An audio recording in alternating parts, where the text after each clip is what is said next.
One of the most common vitamin deficiencies, probably in more than 90% of our population, is vitamin D deficiency. Vitamin D is termed a vitamin, but is actually a steroid hormone, and it is a very essential hormone comprising over 200 genes that it acts upon. Vitamin D is made by UV radiation on our skin, so the sun produces vitamin D from the fats within our skin cells.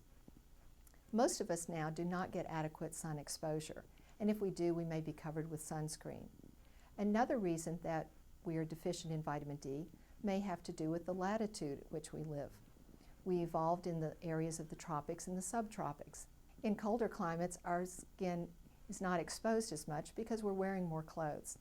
Another problem of the vitamin D deficiencies is probably the hygiene hypothesis.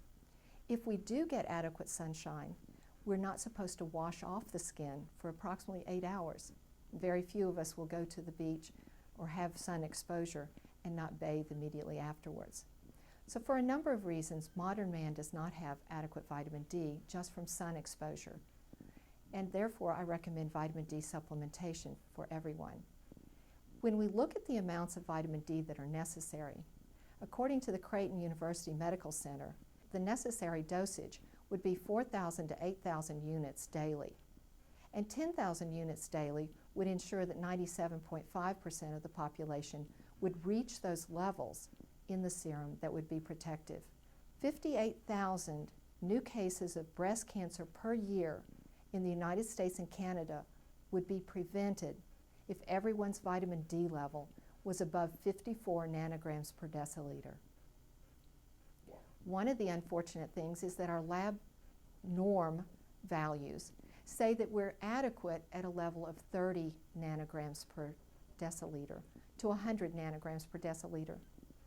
Again, that is not optimal. It needs to be 54 to 100. And according to the European Journal of Clinical Endocrinology, the most cost-effective way of reducing global mortality is to double serum vitamin D levels to a level of 54 to 110 nanograms per milliliter.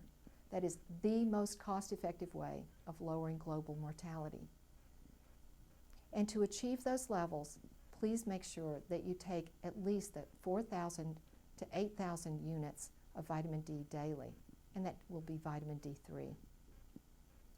The only prescription vitamin D available on the market is actually vitamin D2, which is not the active form. Many of my cancer patients will come to me after the oncologist has placed them on prescription, and they've been on the prescription for a couple of months, but their levels are not rising. Simply by switching them to the vitamin D3 in adequate amounts, their levels will rise every time in about 3 months.